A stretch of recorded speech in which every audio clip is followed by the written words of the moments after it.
to approve the minutes of the agenda from today's meeting.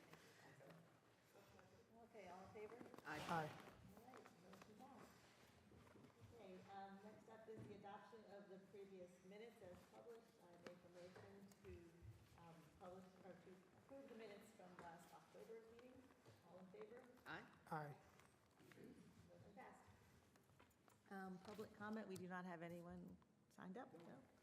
So we will go ahead and move into the two items of unfinished business. The first item is the discussion of the new trail signs, and first off, I want to thank Austin. He has spent a good amount of time this past few weeks, month, getting these signs together. And just a reminder, the idea about these trailhead signs is we've talked about this in the past, about not only identifying the various greenways so that when folks enter, they know that it's a greenway supported by Marvin, but also we wanted to communicate the no motorized vehicles. So it's kind of a combination of identifying, our greenway assets and then also the no motorized vehicles. So we propose to have them on multiple greenways. It would be the Preserve Trail, the Tullamore and Amber Meadow Trails, and the Marvin Loop.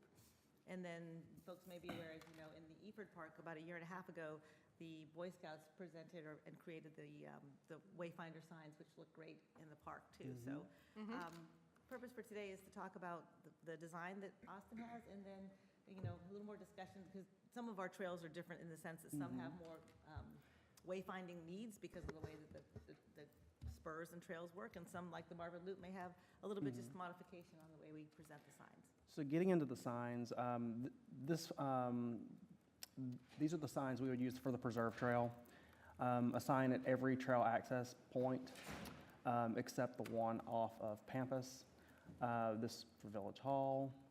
They're pretty simple. Which way are the connections? Any sign at a fork would be placed facing, like if I have a fork this way and this way, the sign's going to be here facing outward, so you can see it from kind of all angles. This QR code goes to our Trails and Greenways page, so if someone can scan it and read more about our trails. We have your no motorized vehicles allowed. I like the little guy popping I on know, the wheel. I love that. Yes. I had fun with the wheelie, yeah.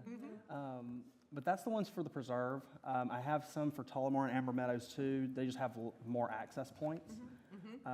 So there's definitely more signs for them.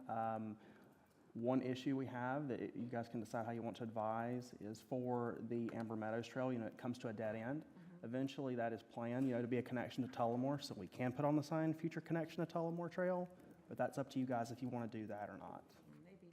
Well, I guess the good thing of the QR code, I think that was a good suggestion, was that way as we update our trails, we don't have to keep updating the maps, and also from much amount of space on the sign to put, right, Austin? Yeah. Just to also clarify, these signs are going to be, it's a 12 by 18? They're 18 by 24. 18, so they're quite large. I mean, so I guess the question Just about this big. 18 by what, isn't that like this big, I guess? It's almost like two sheets. Like this, yeah, about this kinda like- size? Yeah. It's like the size of the signs, like the speed sign when you drive by, right? Like, I think Those are actually bigger than you than think. that, okay. But so 18 by 24, so I guess the question is definitely at the entrance of the trailhead, but as you go through the trail, do we still need a sign that big? I guess depending on the amount of I would just have to change the size. The whole the point of these would be to put them on like 4x4 posts. Okay. I've talked to Matt, and we'd say about $12 a post for like an 8-foot 4x4. We just cut it in half, so basically $6 a sign for a post, so not bad. That's a good. And the signs themselves are $35 each, so they're pretty cheap, and it's a good quality material. Is metal? It's a metal composite, but it's one that's it's a very, very widely known, good product. It's not something that's going to deteriorate. No, there's all kinds of things that are extreme. Well, given that price point, I think right now, just keeping the trail endpoint on the Amber Meadows thing would make sense. And then if we do extend it, we can adjust the signs. Yeah, this is what I was talking about. You can have this on here or not if you want to say future connection, because that's what is on the master plan. It is something we've talked about. We just don't have money for this right now. So can leave that on there if you want, can take it off if you want. But overall, just let me know if there's anything you want to change on these signs. So back on the Amber Meadows one, that's assuming you're returning, I'm thinking. This one would be at the very dead end of the trail. Dead This end, would be the yes. one you would see when you start the trail. If you come in from the neighborhood, you would see one like this. But Amber Meadows access points, those are the one, I just wondered because don't they have restrictions on those midpoints on Amber Meadows? I thought there was some, no I'm not aware of that. Okay. Because, there's like that, they have their retaining pond, and then there's a path that goes down. I just didn't think that was a public access point to go through. Okay, well, we definitely don't have to post a sign there. I just made a mock-up in case we did. Yeah, but- okay, no, I'm saying, so that, because Amber Meadows is pretty much out and back, right? You don't really Yes. get off anywhere, so.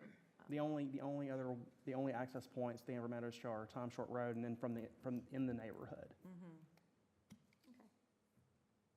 What's the longest, I see there's 4 directions here, there shouldn't be more than 4. No, every sign that I've made has up to 4. Some only have 2 or 3, Right. depending The on max which is trail. How big Yeah. the font is, okay. Okay.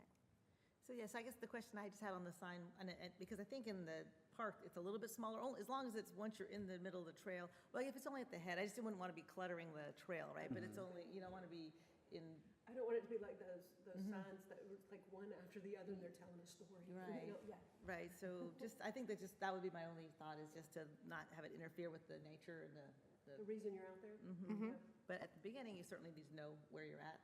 And if you have I guess these are only going to be at junctions though, so they're not throughout. That's the plan, Austin, they're at junctions or decision Yes. points? The signs will be at trailheads and at forks. Yeah, I So- think that's I think those look great. Cool. They really do look really nice. And they'll all have curved edges, so no one's going to poke themselves on a sharp corner. Actually, they'd be really sharp if they did, That's a good point. But okay. fell into a sign. If there are no other notes, I'm good to move on. Yep. I think the only question was on the Marvin Loop. I know you wanted some feedback on that Yeah. too. So Marvin Loop, we talked about, because it's a loop and it's going to continue with phases, it doesn't necessarily have junctions because you're on the loop, it's hugging the curve of the road. Would we want to simplify that perhaps and just say Marvin Loop so we can identify the QR code and the restriction of motor vehicles, but not have a lot of other verbiage, kind of simplify it because Just the name. just the name, and then, I think maybe at some point, as it gets completed and so forth, but, maybe at some point in the Village Hall Park area, you have something that just shows the whole Yes. loop yeah. in its totality, just as much to raise awareness of people, that the thing is there and stuff Right, like that's that. a real kind of the grand intro, I mean, and it also ties to the recognition you're putting, wording you have for Mike too, about Yeah. Marvin Loop, so. Maybe, Okay. yes. But that's Kind of in future movement coordination with where it that. goes. But, so we're going to recommend just simplified signs for Marvin Loop, and then, would we still have it at every road crossing, because there is a lot of, It's really whatever you guys want. There are, obviously, we've all been on the loop a lot. We know where we are no matter kind of what point we come out on. Some people might not have as good sense of a direction, they might not be as familiar. So that would be where you'd want to have a sign. There's a connection coming out of Marvin Creek that's not on a roadway, for example, coming off, I think it's Arborvitae Court. Yep. So that could be, if you wanted to have a sign there for the I show of think that forks. would be a logical one, and then Yeah. maybe just at the, well, I guess, where's the beginning for now going to be considered? At the preserve or at Marvin Elementary? It's not really, because you have multiple stops, so. People would enter from multiple points. Right. There's two entrances from Groves Edge Lane, one for Wheatfield, Arborvitae Keeps Court. us from doing the first round of signs and see how it goes. Yeah. And then add them as people go. You don't want it to become just clutter, Well, that's what I'm too. saying, it's less is better, so we just start with maybe only 2 or That- 3 on the yeah. Marvin Loop, and then we can always add more, as opposed to having one every, like, Can't believe you didn't Yeah, say not every discount driveway, for but, volume. yeah. yeah. And, Okay. and that's why we did the Preserve and Amber Meadows and Tullamore first. They're simpler. Yes. And we can go from there. Perfect. Just clarification, do you want the future connection language on that sign? I don't think so. I don't think so. No. I think, It's just that I have no Okay. reason. Yeah, and it's referred to in the Greenway plan, if you Yeah. QR code. So I will take that off, but we will go ahead and move forward with getting these signs ordered, and hopefully we will have them out January. Hopefully, we'll see. And they'll be very easily seen. Oh, that's right. Thank you again, Austin. for Mhm. that. All right, anything else? We'll move on now. The next item is the Village Hall landscaping plan. I just sent you an email with that file in it, Austin, if you want to pull it up, or I can just describe it in Um, detail. While he's doing that, just to kind of give some background, we've obviously been talking about this plan for a while. A lot of good feedback was given.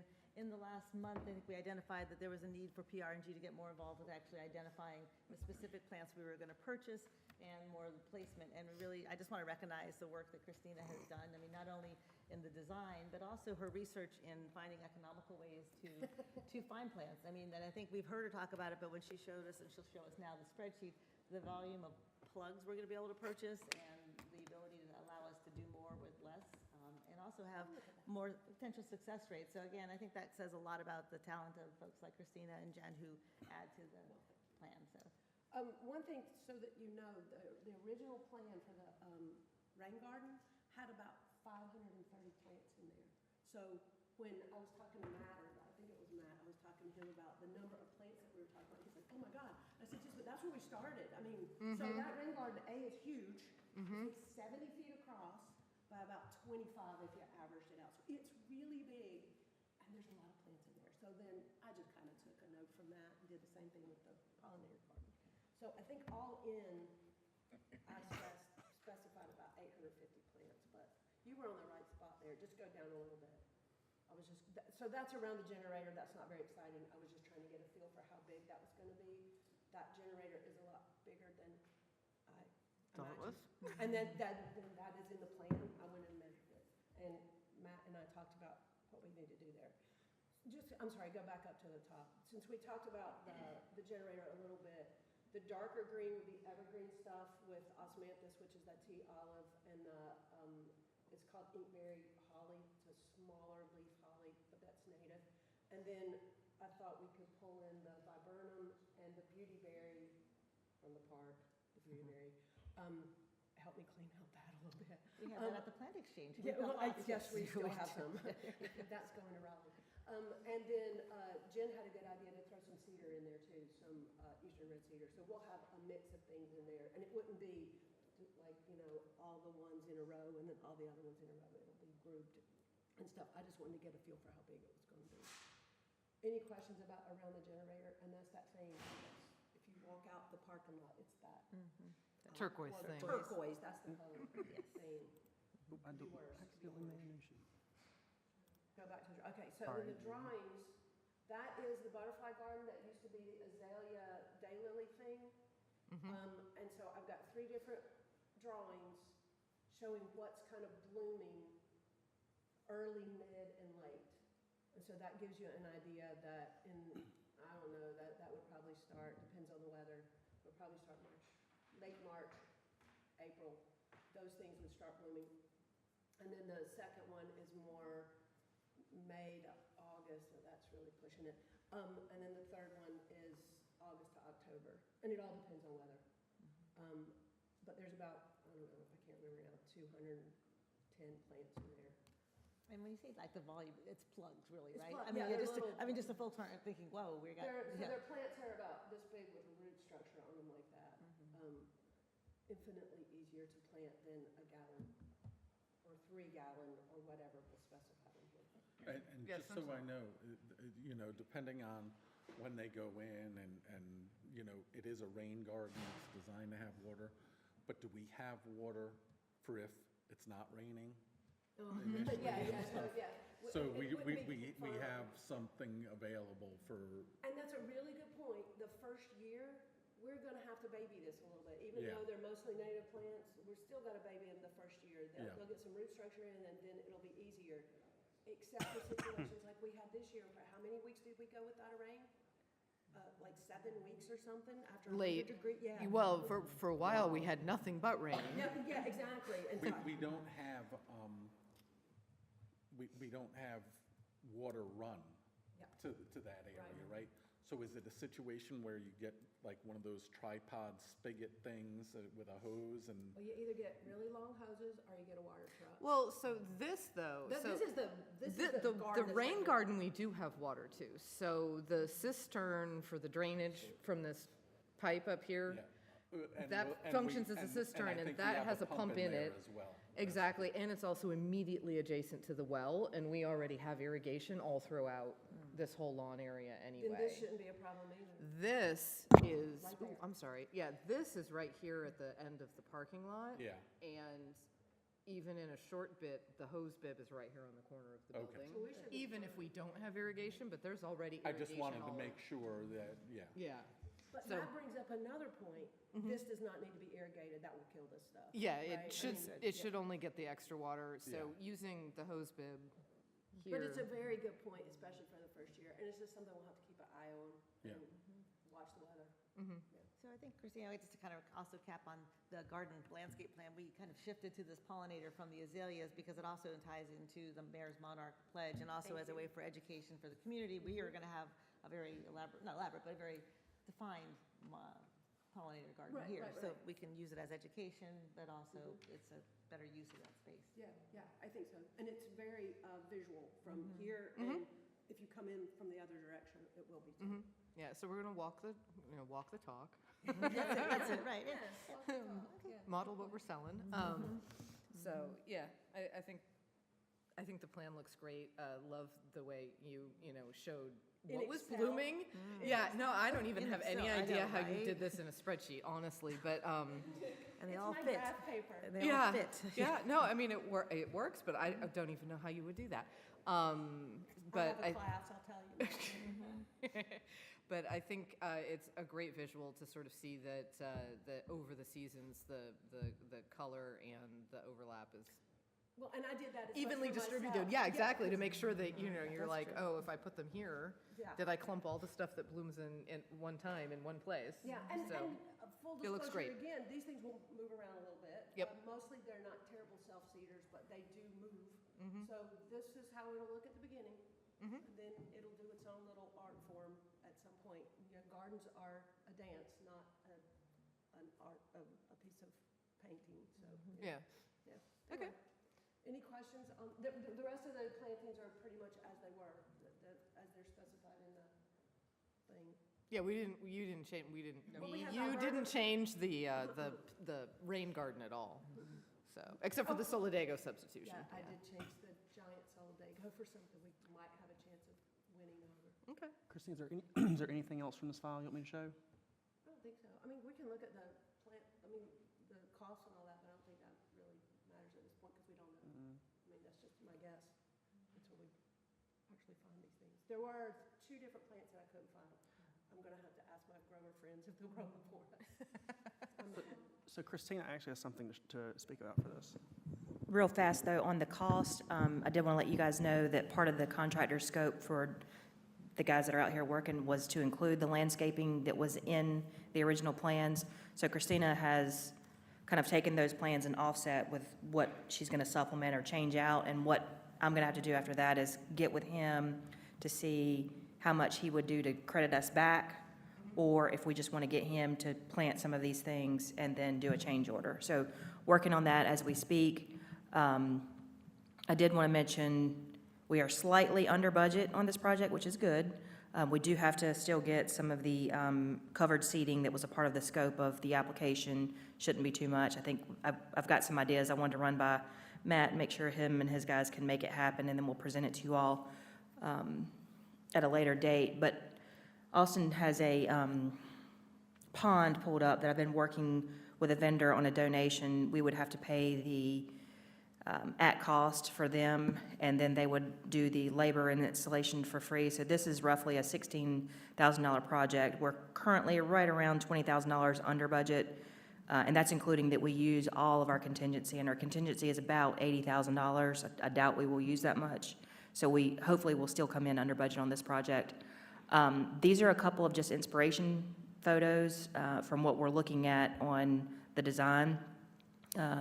This one has a small little footbridge. I don't think we would do that. You see it in the top left upper corner.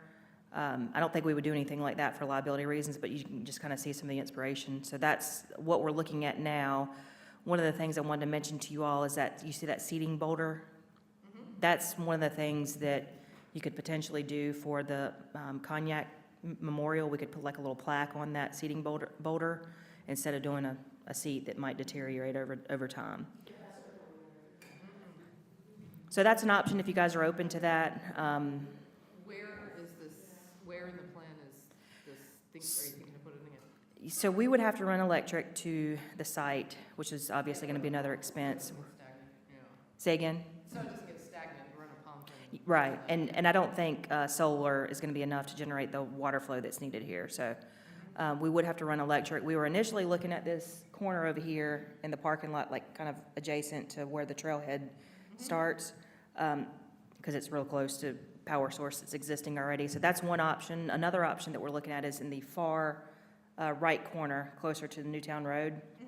There's, That little turn is in the trail. right.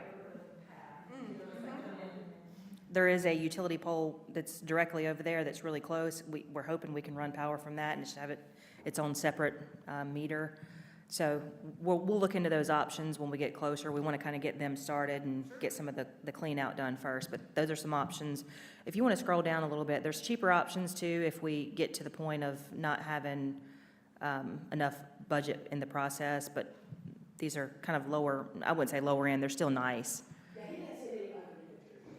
So these are all inspiration. We don't have an actual site, set up for this one, but that's another one. And then if you want to scroll down to the next one, which is $7,000, it's kind of small. So that's where we're at. Just wanted to let you guys know. I'm assuming y'all have no objections. I mean, This is within the budget we already have allocated, right? I mean, because you're saying we're coming under budget, that's how this is. we're currently projected to be around roughly under 20,000 under budget, but that still has to account for the covered seating as a part of the scope, which, I mean, that's probably going to be $2,000. And again, that is assuming that we spend the entire contingency that we set aside for the contractor, which I highly doubt. We'll know closer to when they start excavating if we're going to have any unsuitable soils that we need to account for. So in the next couple of probably weeks, we'll know if that's going to be likely spent. That being said, we are projected to be under budget, which would hopefully absorb some of this, if not, I mean, all of it, obviously.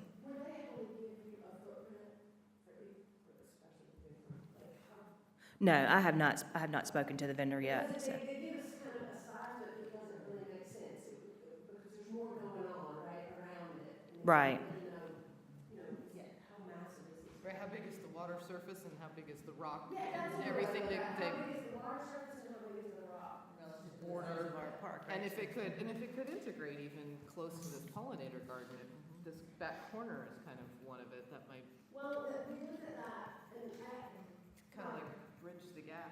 yeah, and my initial response for that was, I see both of these as educational opportunities, and having them separate seems better than having them on top of each other. Yeah. Someplace else. Yeah, it makes you go over there and look at that thing, so Okay. that's just my thought on it. Is it gonna be running water too for sensory? Is it gonna be like a sound? It would, Yeah. yeah, Yes, we'll have you'd a have pump, to yes. run the pump, and So it would that- have I to mean, have from a a- refill mechanism, Yeah. so, Well, to keep the mosquitoes. But, just so we know. And the water's all contained. It's not going to run anywhere off of the property. It's going to be contained, just, Rain garden, no, that's not. no, we're just gonna be pumping water, just, No. No. Christina, just so I clarify too, so anything that comes in, we have contingency, we don't spend, and we have, this could only be applied to the project here, correct? It's not something that then, because it's a grant that's designated for the Village Hall Park, right? you mean the 20,000 under? Yes, Correct, it yes. cannot be applied to a greenway or another park. I just wanted, that's my understanding, but I wanted to Yes, clarify. yeah, the grant is for this specific site, so it can't be, I mean, if we're 100,000 under budget, we can't spend that. Yeah. That's what I No, understood, we can always come in under budget and just give, not use the entire amount, give money back essentially, but, yes, we are, That doesn't impact our match, because we still have to, I mean, we could give money back to the grant, but we also, that $200 and some thousand match we have. so it was a $500,000 grant with a 50% match. So essentially, we had to spend $1 million on the project. We in turn got a $250,000, so essentially, we had to come out of pocket $500,000. We in turn got another grant from the Office of State Budget and Management through some discretionary funds with the legislator, which was in the amount of $250,000. So that in turn reduced our obligation to a net of $250 in general fund dollars that we had to spend. So we could in turn, save that money and give a portion of it back, but Okay, but we can only give it back, we wouldn't save our portion of it. it wouldn't save ours, no. We'd still have to pay the 50% match. The 250, that doesn't Yeah. get cut. Essentially, if, let's just say we had a $100,000 shortfall of, not shortfall, but we were under budget 100,000, we would only give back 50,000, because we would save the 50,000 ourselves, we would give back 50,000. That's how that would work. we could split it then. I'm saying if we, I think I understand it now. You're saying we don't have to give back 100% to them. It could be 50/50, the save to us and to the grant. If we Yes. spend it. Are there any other questions? I do have a question about the installation of the plants, and you were saying that the contractor has, when they obviously, they bid out on the plans that we supplied for them, which was, I assume, including all of the rain garden plants. It was not. installed, It was or not. you excluded that from that bid? We did. Okay. I think there was a little bit of confusion, and I'm not really sure how and where that came from, but there was kind of an understanding that our staff was gonna be doing the landscaping.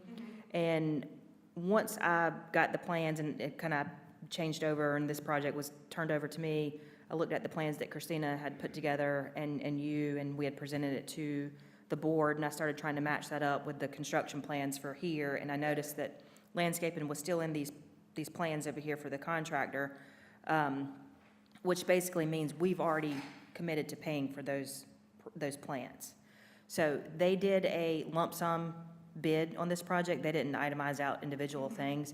So I can't tell you exactly how much the landscaping in the original plan was for, but that is part of that scope of work that the contractor is supposed to do. So if we're paying for it already, we may as well get him to at least do that portion, or at least some level of swap Well, out. that's what I was gonna say, is if they've already bid that out, whatever part of the plans they bid out, then let's just have them do that. Yeah. Well, that was my plan. Work for staff and But there's volunteers. apparently some plants that are in Christina's plans that are like they change out. For example, There's one plant for the rain garden that changes out, yeah. well, there's a couple of azaleas I think you want to change out. Well, that thing, so what, kind of the planting bed over here that we're changing wholesale, that she was just showing the drawings of, that one I think definitely has to be on us, because that has nothing to do with what he bid out, but if he bid out the rain garden over here, that has only one plant has changed in all of Okay. that. And so it would be, if he's already bid that out, do that work and then just credit us for this one. Yeah, I'm almost positive some of the rain I don't know what portions, I'd have to look at the plans, but, and I have not delved into your plans to try to match them up, but I think your Excel spreadsheet kind of matches up what stays, what goes. And so what we will do in turn is Matt will end up individually pricing all that stuff, and I'll go back to the contractor and say, hey, we're pricing, azaleas at $15 a gallon, I'm making numbers up, but there's 14 of them here, can you give us a credit of that plus a little bit of labor? So that's what I intend to do, Right. and then if that's the case, our guys can do the work, obviously cheaper in-house, but if it's not as efficient for that to happen than it is for him to just plant some of that stuff, then we may just do that and then do a change order for the increase of plants that are needed, which would be use some of that contingency, that $80,000 contingency that I mentioned. And I'm saying $80,000, I can't remember off the top of my head exactly, I think it was 88. Right. Jill, do you know how much that contingency was? The Village Hall contingency? Was it 88,000? Do you remember? Yeah. 10%? Which, About 80,000. 80,000, okay. So we should be fine if we want to get the vendor to do it, but if we can save money and our guys can do it, we would just do that in-house and reallocate that money somewhere else in the park. And one of the places to save money is in my specifications, I've specified plugs instead of gallon pots. Right. Way cheaper, and I don't know where they were gonna find those gallon pots anyway, but I mean, that'd be interesting to know where they were gonna get them. Okay, There's just some unusual plants to find just laying about Yeah. in a gallon pot. But we can talk about those details. right. We got a little bit, we got a little bit of time. Yeah, I know it's a fluid, moving kind of situation. I was just kind of curious, is that they had already bid out at least that portion, which didn't change much, then they could just do that portion. But we are changing the specifications on the kinds of, the size of the plants, so, It'll be easier to Plants, and yeah. easier to find and cheaper yeah, than not. yeah. So this one over here we have to do because it's changed completely, so, yeah. This is the same. Are there any other questions regarding the park? Is everybody okay with the pond? Yeah, Okay. Lon's awesome. Within that. And we met with the guys who did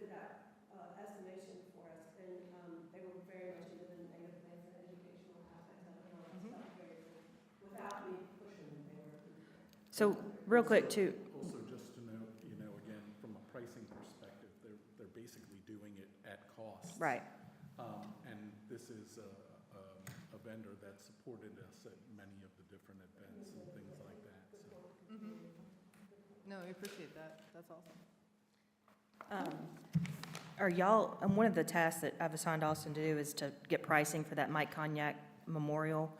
Are you guys, so he's not wasting his time doing that, are you guys more receptive to the kind of boulder concept, or would you like to explore the bench seating that you had previously discussed?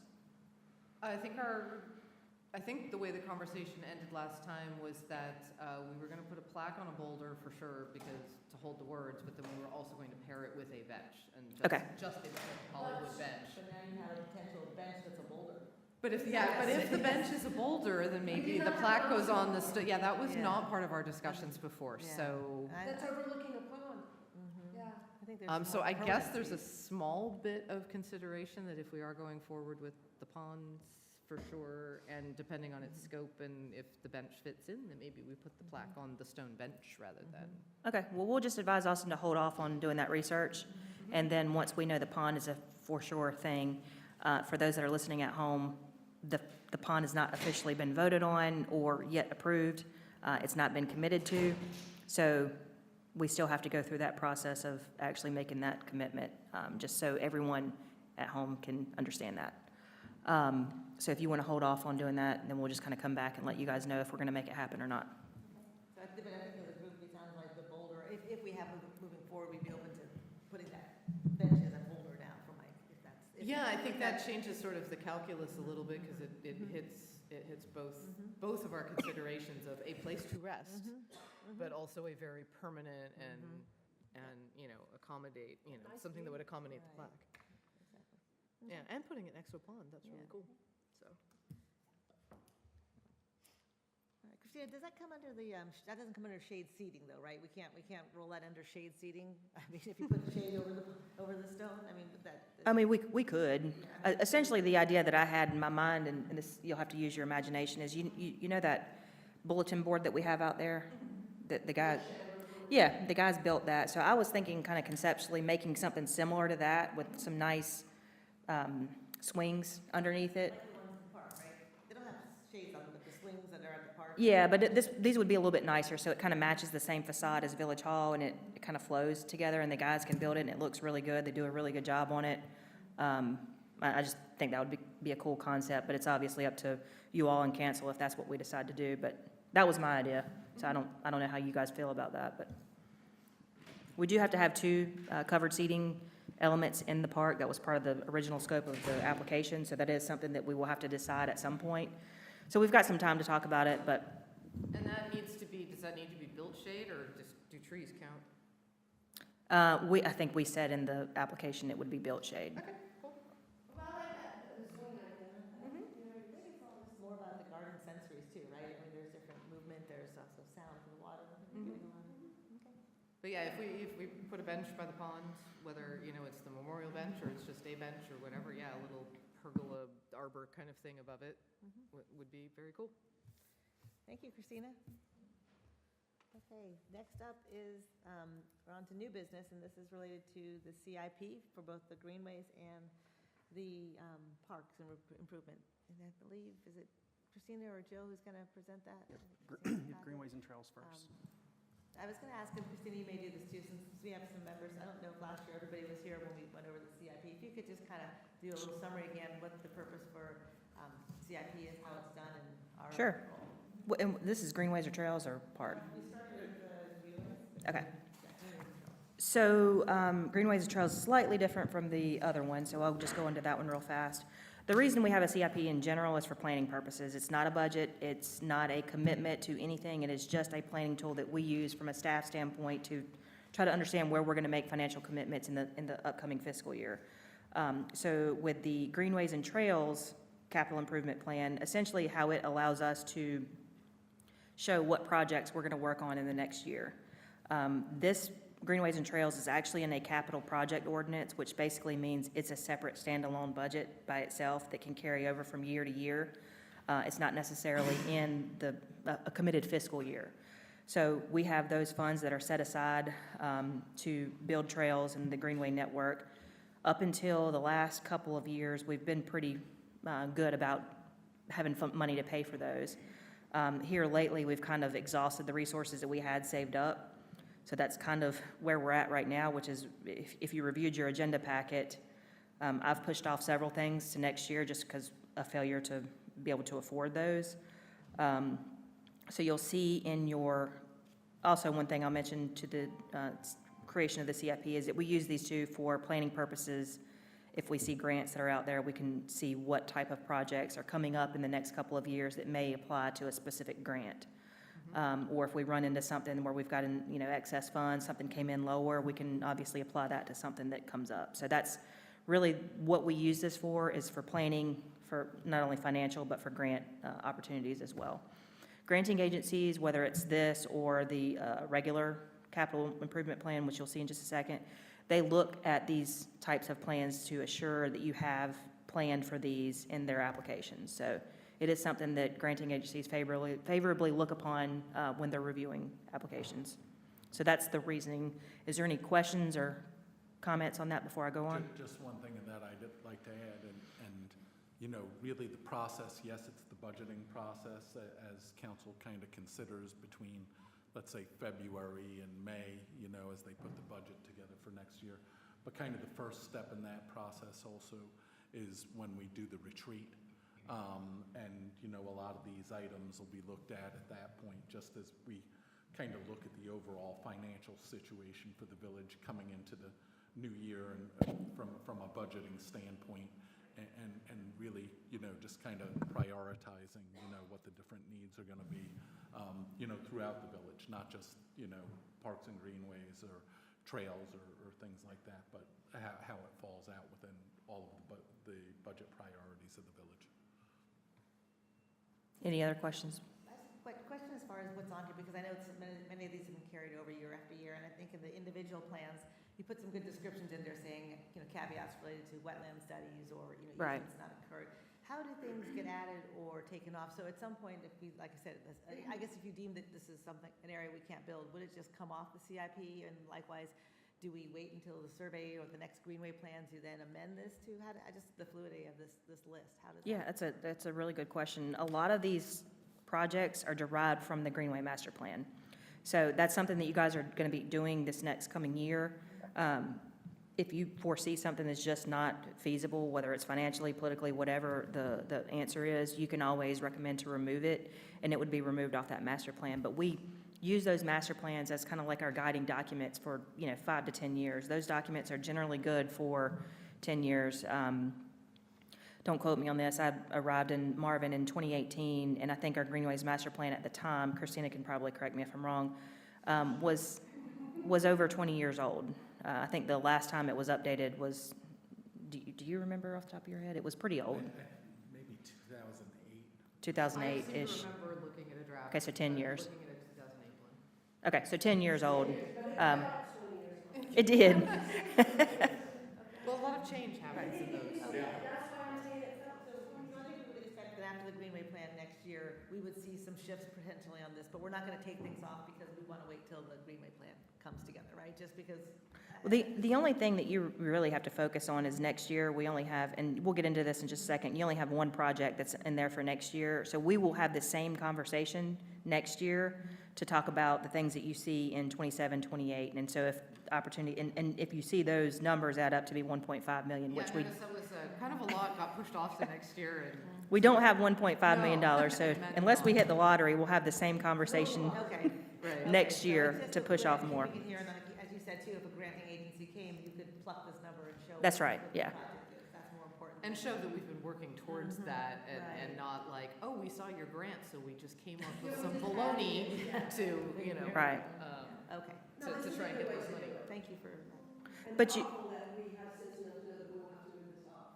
yeah, but it's not uncommon to continually push things back. It happens, and we've been pretty fortunate up to the last couple of years to have, funded things because we had fee and lieu money put in there, and we've kind of exhausted all of that, so. And then we've got some pretty big projects that, Hunter's working on finishing the loop, which is pretty costly. So that's the only thing that I'm recommending in next year's budget. I say next year, this upcoming capital improvement plan for majority of it being spent in next year. Unless y'all have further questions, I'll kind of dive into the individual projects. Okay, so if you see the cover sheet that summarizes all the different projects, the only one that's recommended for fiscal year 26-27 is exactly what I just mentioned, Hunter's Marvin Loop project, the CRTPO. That project that grant project was written in 2019. We were subsequently awarded in 2020, and we've been working on that project ever since. This is a federal grant, so it takes a lot of time. It takes a lot of time to get this ball rolling.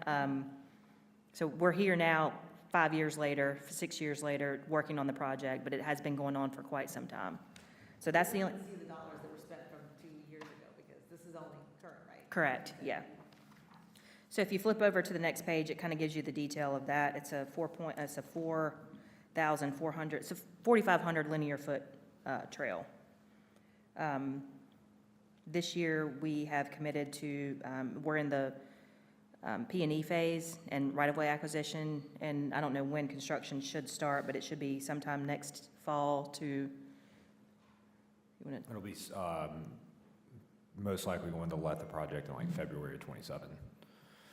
But we'll finish PEs spring, early summer next year, and then it's just right-of-way acquisition and utility relocation. But it's slated to basically go for construction in early '27. So according to our engineering estimates, this project is expected to go over budget, surprisingly. And Hunter and Jill and I have already been working to look at shortfall funding with CRTPO to help offset that increase. There may be some that we still have to commit from the village's standpoint, but we have already been trying to track that and monitor that in our road tracker sheet that, I know you guys aren't familiar with it, but Jill works on tracking all the big road type of right-of-way expenditures, so we've already been trying to monitor that. So these numbers that you see will probably increase slightly, but it's not really of a concern at this point to you guys, because we'll offset that with some type of restricted fund balance appropriation. Any questions on that project? Just a question, the 520, the construction, you said that is part of the grant, or that is part of our capital planning, or that's both? The construction is part of the grant. It's part of the grant? Yeah. Okay. Yeah. It's a 60-40 grant, with us being 40%. Any other questions? We'll move on to the next one. All right, the next one is the Waxhaw Marvin Newtown intersection. This is kind of the rest of the loop. This completes the loop. We had originally written a grant from the Great Trail State Program. We were subsequently awarded, it was approximately $1 million. There was some type of technical glitch in the user side of inputting that grant, that acquisition was left out, and we subsequently had to recommend to cancel at the last meeting to decline that grant, unfortunately. We did not have funding for acquisition. I can assure you that there's going to be some level of financial commitment needed for acquisition, so unless we were kind of willing to write a blank check on that, we just didn't feel comfortable making that recommendation. So the last council meeting, that project was recommended to be returned. We can always apply again when we're more ready and able to do so, but that's where we're at with this one. There's nothing recommended for next year. As you see, it goes into 27, 28. So we will have the same conversation next year around this time to talk about this project if it's feasible at that point. That was S1B you were talking about. This is the Waxhaw Marvin one. Oh, I'm sorry. So what I just said actually refers to, it refers to S1B, Wheatfield to Saddle. So I'll come back to that and I'll tell you, just remember what I just said a couple minutes ago. Thank you for that clarification. Waxhaw Marvin, that, where does this start? It's from Connects the roundabout down toward Broadmoor. Yeah. Okay. So the roundabout towards Broadmoor, that would be a sidewalk path to that area. We don't have any funding for this, so it's probably not even going to be in next year. We'll probably push that back, but just for, any questions on that one? So is it across from the Marvin Waxhaw, across the roundabout? Good, Correct. yeah, going towards It would Broadmoor. basically be connecting the Marvin Loop That portion that's in this is connecting basically from the roundabout where the Marvin Loop will be all the way down to Broadmoor, since Broadmoor has installed their path in front of their neighborhood. The one newer at the subdivision. corner. Yeah. Yep. Okay, but that. It was a meadow, yeah, it was a But meadow. that loop is, that greenway is considered, Marvin, the developer provided that, is that right? The one that, yes, That sidewalk, yes. that's correct. Gotcha. So that's what we're connected to across the. So unless there's any grant funding for that project, it's probably going to be kicked back several years from now, so. Okay, any questions on that one? The next one is the Painted Turtle intersection, or the Painted Turtle Marvin Creek Connector, whatever it's being called. As you all know, this is the one that is being challenged, so we will wait until that's over before we do anything. But I have put that in here for documentation purposes, but again, that project will be at a standstill until that legal challenge is completed. So you say though, I mean, I see we have a line item, but we already have funding, or that's what we already paid in your. No, we have committed, we have encumbered, I think it's about $97,000, yeah. $97,000, and most of that was for the trail itself and then the engineering studies. If you recall, that project required the insert of a concrete culvert to use as kind of the walk path. That was what the engineers did a no-rise study, and that was their recommendation, to create no-rise in that floodplain. So some of that money that was encumbered, that $97,000, is still sitting there to finish those projects. Okay, so we already have that waiting to be spent on. That is, but I will say the construction for the actual culvert itself is not accounted for anywhere. So again, that's why I'm recommending to push that back, not into next year, but even further beyond that, 27, 28. We'll have the same conversation next year to talk about the same project, and we'll see where it's at then. Christine, I know that, like I said, it's on hold, but the last line they're talking about caution for wetlands and floodplains, I thought, hasn't that all been resolved through all the Yeah, studies? on this one, it has, yes. Okay, so the wording on here probably should be updated, is that correct? No, it should not. So the reason I put that in is we did it's a good question. We did a study last year of all of our greenways and trails. So essentially what we did was take the Greenway Master Plan that was done in 2020, take all those trails and overlay it into, this nice map that engineers produced and studied, where they looked at what areas had wetlands, potential wetlands, what one were existing wetlands, and then also floodplains. And they were able to say, all right, this trail over here is going to cost more in engineering and likely more in construction, because when you have something like this project, it's going to require a lot more in the construction realm. So we did that on all of our trails and greenways to make sure we're understanding what projects are going to need additional funding for construction. And so I put that in here because that was one of the ones that was identified in that study, and we still need to keep that in consideration when we're talking about, future construction. So I'd like to keep that in there for now, just for documentation purposes. So more on the construction, I mean, now I understand what you're saying, it's not a feasibility if we can, it's more the how we go about it. Yeah, it's just we need more money for those projects that are in either wetlands, because we're going to have to reroute things, or it doesn't mean, if there's a wetland, it doesn't mean you can't build on there. It just means you've got to do stuff to make sure you're not disturbing it, or to make sure you're, Yeah, the engineering costs to make sure right. that it's. So, Yeah. so almost every, our greenways is almost going to always have that kind of a caution, I mean. right. And that's typically how it works, is because the developers can't use that land for actual development, so they use it for what, was in our ordinances at the time, and even still today, for purposes of these types of projects. You'll see greenways and trails in floodplains a lot. That's what happens. You'll see the same type of issue on the Amber Meadows connector. We've been studying that one pretty closely, and it's not to say we can't build in there, but it's just going to cost a little bit more to kind of go across those wetlands to make sure they're not being disturbed. Correct, yeah. If you do the Mecklenburg greenways, I mean, the entire Little Sugar Creek is one big floodplain, I mean, but they've been successful with it, right? So you just have to build lots of bridges. But if you also look at their published numbers, it's more, it's like, a couple of million a mile. So, So that disclaimer is there because it was identified in that feasibility report, and so you'll see that wherever I've overlaid that feasibility with what's in here. Any other questions on that one? Okay, moving over to Tullamore Phase 2, it's exactly what I just mentioned. This was the other phase of the Tullamore. There were some wetlands in this one. There's also a burial somewhere. In the project scope, we did an initial archaeological survey. They were determined that there potentially is an unverified gravesite in this area within the project scope. So essentially, they would do a next phase of that to actually do like radar probing to determine where the body actually is. So until we're ready to commit to doing that, this project is pretty much at a hold.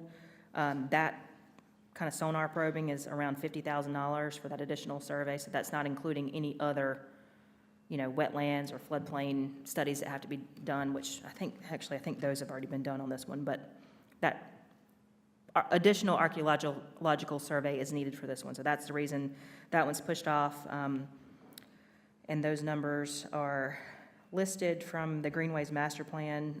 Could be higher because of other various things, but that's, again, not being recommended next year. It's being pushed off to the next year. Again, we'll have the same conversation next year.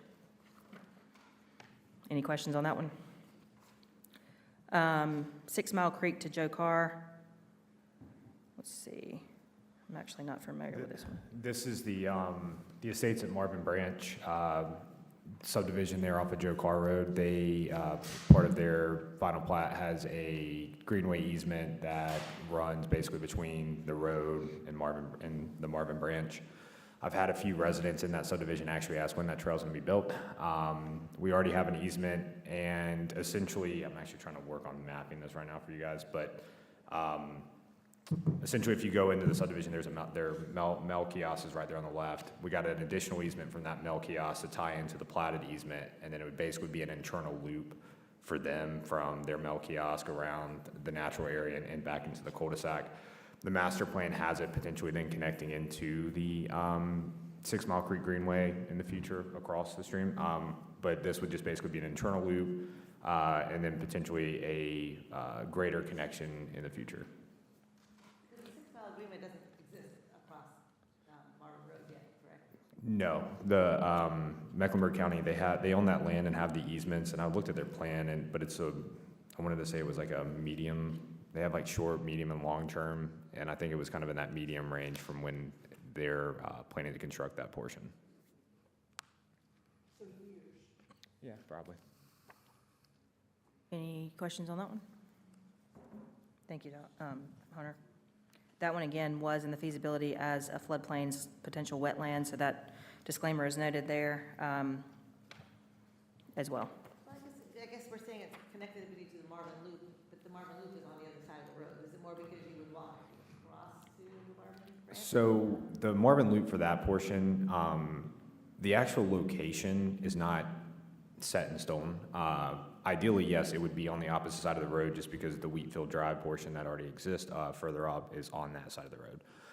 But yes, if we are able to then complete the loop, essentially we'd probably have a trailhead there and a crossing in the future. And that may be part of funding or a grant opportunity that we go for the final phase of the loop to also include like a RF, the rapid flashing beacon for crossing and stuff from the loop to this trail, or at least have it planned. Or somehow incorporated into the roundabout that's supposed to go there. Oh, at the end. Well, that's a little further down, Yeah. but yeah. Okay, I think, yeah, this maybe was just confusing, because when I see Marvin Loop, I think it's right on the loop, but it's actually way back in the back of the branch, right? I mean, Well, and that's, I'm trying to, neighborhood's way. I don't have a dongle to pull up, but Well, it goes from Joe Kerr back to. yes. So, But you have to walk down their street, right? There's no path? Well, the easement goes all the way to Joe Carr. Oh, okay, there is. yeah, so their mail kiosk is Oh, right at oh, Joe Kerr, oh, so it that is, would be okay, the gotcha. trailhead for Okay, I the see, public. I'm Well, sorry. I was thinking yes. More or the less, back of the yeah. neighborhood. And then you would walk back towards 6 Mile. Gotcha, It's- okay. So it's perpendicular see. to, So not there is parallel something- to. Okay, Yeah. I was picturing walking down the middle of the road to get to the path. That's not gonna happen. Okay, I know this is out there, but thank you. All right, any other questions? 6 Mile Creek to Joe Carr, we just talked about that. S1B Wheatfield to Saddle, so you remember that conversation I just had like 5 minutes ago? Apply that here. This is finishing the loop, so same, everything that I just mentioned applies there. Any questions on that one? The next one is the Towns of Audrey connector. This again was kind of behind Amber Meadows, kind of connecting Amber Meadows to the towns. This one is also identified as a floodplain and wetlands. If I remember correctly, this one potentially crosses 6 Mile Creek, so it's probably going to be pretty expensive. I pushed it into next year, but this is probably like 5 years from now. And and to clarify, this is also just the preliminary engineering for the project, that 186. I mean, it says construction. This was taken from the master plan, so. It crosses the McBride branch. Yeah, it crosses, Oh, okay, it crosses the okay. McBride, but I know when Tyler and I put this together last year, because it is crossing the floodway, that we would be Yeah. doing preliminary engineering and look at routing, Okay. and get preliminary cost estimates to really then better plan. Well, it's not going to, Also contingent upon annexation of the towns? yes. So it's, So the potential for this one to get pushed off. is very, very likely, yeah. So we'll have this conversation again, and it'll be probably 3 or 4 years. Yeah. Any questions on that one? And then the last one is the C3A. I'm going to need some help from Hunter on this one, because I'm not really sure what this one is, and If I recall, I was going back through my notes, Tyler and I had a conversation with the Canterville Creek HOA probably 2 years ago at this point about potentially connecting from the sidewalk on Tom Short's through their kind of recreational area into their trails.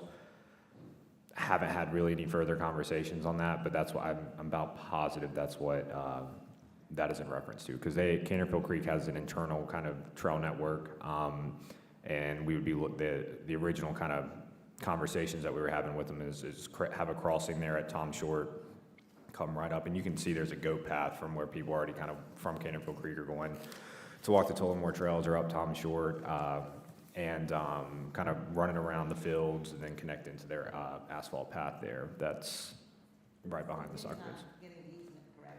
Correct, and like I said, we had conversations, they were open to it and willing to grant, willing to work with the village, but it's, I know that has changed from the conversations Yeah. I had, but again, this is like anything else, you require an easement and everything else to go through it, but probably worth revisiting with Yeah. with the group. So to kind of summarize all of this, as the master plan is changed this next year, some of these things you may see next year, some of them you may not see any, you may see different items. So this is a very fluid document, as is the master plan within reason, within the years that it's updated. So you may see changes.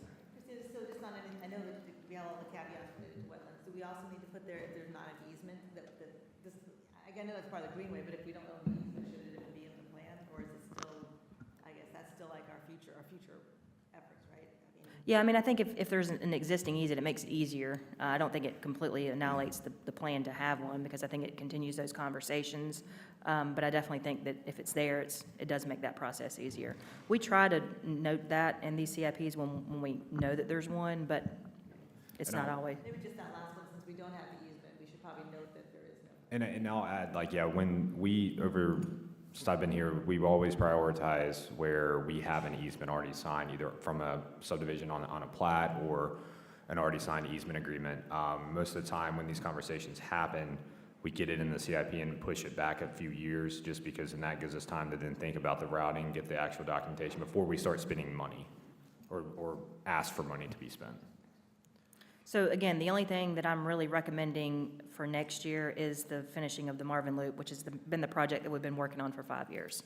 So aside from that, everything else that we've talked about, again, I said this 15 times, we'll have this conversation next year.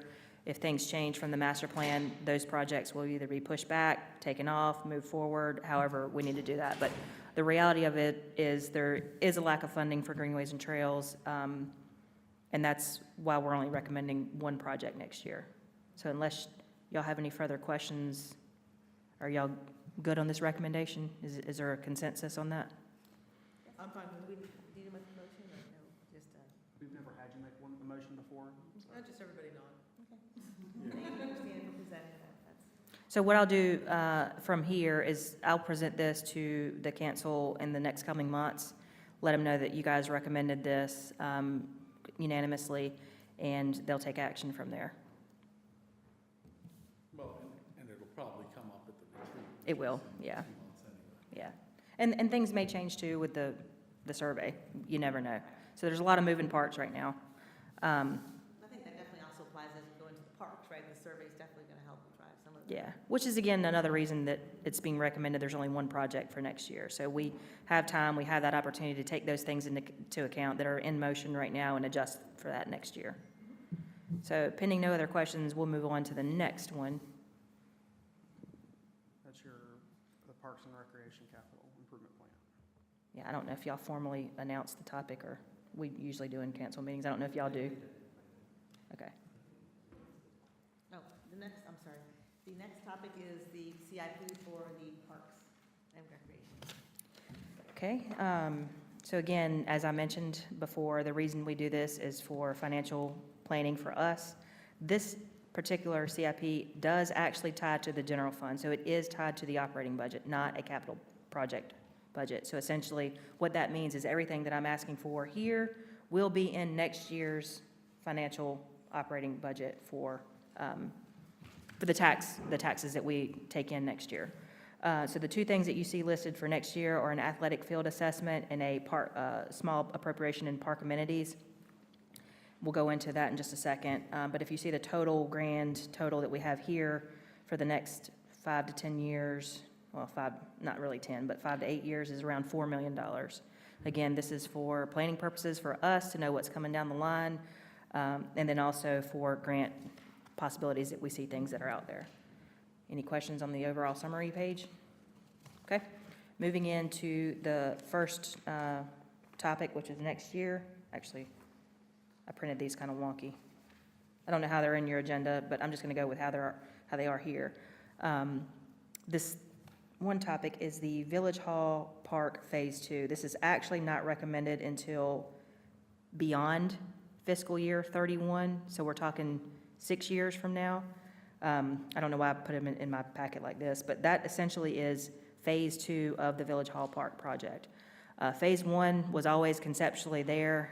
In 2016, we had some Village Hall plans for the building that we're in right now that included a conceptual park over here. It was called a proposed farmers market building to be designed by others. That is exactly how it's written in the plans from 2016. When we went to do those plans, the council at the time didn't like the architecture of the building. They didn't think it was very functional. So they decided to scrap those plans and do some more, which is what you see today that we're sitting in. That was done in 2021, if I remember correctly. In that project for 2021, we decided to take that park out to treat it like a separate project as we're doing right now. So that was always intended to be like that. Phase 1 was awarded in October of 2023. So we wrote that grant in 2023, early in 2023, and we were awarded in October. So we spent the entire year of 2023 preparing for this grant. It was not in 2024. It was in 2023. It was awarded in 2023, and subsequently, it's taken us this long to get here. Any type of state or federal grant project takes time to get to the place of actual seeing dirt being moved on the ground. So that's where we're at today. We had as I mentioned earlier, we had a $500,000 grant from the North Carolina Parks and Recreation Trust Fund that would be matched with a $500,000 local match appropriation from us that was offset by a $250,000 grant from the Office of State Budget Management using legislator discretionary funds. Everybody clear on that? Okay. Correct. Christina, too, just historically, is this one of the largest grants we've had for the parks and greenways? I mean, it seems sizable, and I mean, that's. Yeah, I think, don't quote me on this because this was before my time, but I think Marvin Eford had some type of grant. Given the size, but this is the time and effort your staff has done to acquire this. So the Phase 2 was actually what was put into the general obligation bond referendum question. That was obviously voted down in February of 2024. I'm sorry, March of 2024. So that is where we're at today. They were going to use funding from the GEO bond revenues to pay for that Phase 2. Phase 1 was always going to be part of this project. It was, like I said, awarded in 2023. So that's why I'm recommending way down the road, because we obviously don't have funding for that. Things change, priorities could change. The master plan, the survey, and all that stuff could yield changes in this park. So we're here today to basically say this is not going to happen anytime soon. It's years down the road, things can change, policy can change, directions can change from council. So that's where we're at. Any questions on that? All right, the next one in my packet is the feasibility of the athletic fields. So as a part of the retreat in this year that we're in now, the council wanted to look at doing feasibility of athletic fields. We've had conversations about this several times in the past. We've even had like little working group committees that have formed because people in Marvin have expressed they want athletic fields, whether it be baseball, soccer, lacrosse, whatever it is. So we've had committees formed. We've never really put any dollars to cents to actually creating plans, to really assessing the feasibility of it, the market demands, if there's like a gap analysis that, we actually need some. People can't drive to Waxhaw and Weddington and those areas to do that. So we've never actually really assessed it. This is part of the initial assessment of looking at that feasibility. Is it needed? Is there a need from a standpoint of, is there enough demand for the lack of fields? And then if so, what are some potential areas that we can look to develop this? That's what this is. That is being recommended in next year to make those determinations. The reason that it's split from fiscal year 26 to 27 is because I was projecting to start that later in the fiscal year in case the survey results come back with necessary changes, we could scrap that. So survey should be back in December, January. We will have adopted this plan by then, but this still has to be put in the operating budget, so we still have time to kind of X that if that's the case. So that is, yes, for financial planning purposes. Yeah, and I think this is something that's been taught many years, Marvin and our Marvin area schools, we have exceptional high school sports participation, all of those things. What we don't have is very much in the way of youth leagues. We rely really upon Waxhaw and WCWAA, really, for a lot of our local kids in Marvin. So over the years, a number of times we've kind of looked at, is there land available? And unfortunately, there's less land available now that could accommodate any of these things. So I think part of the discussion here is also, even if it may be some land that is in unincorporated Union County or, in Waxhaw or Weddington that might be available, what we might be able to do in terms of working with another municipality in developing something that is more convenient for Marvin area residents to be able to participate in some of those youth leagues and stuff like that. So if you'll notice too, in fiscal year 28, 29, which is obviously several years down the road, there's another $50,000 expenditure. This is for some level of financial operation structuring, meaning to have a firm that has experience in these types of facilities to come in and say, all right, you need 14 donors at, $1 million apiece. I'm literally making numbers up, but you need 14 donors at this amount, 25 donors at this amount, and then you can also offset it by doing private rentals for this amount of time versus, public use and registration fees. So that's what that is for, is a financial feasibility analysis of how we could actually make that work financially.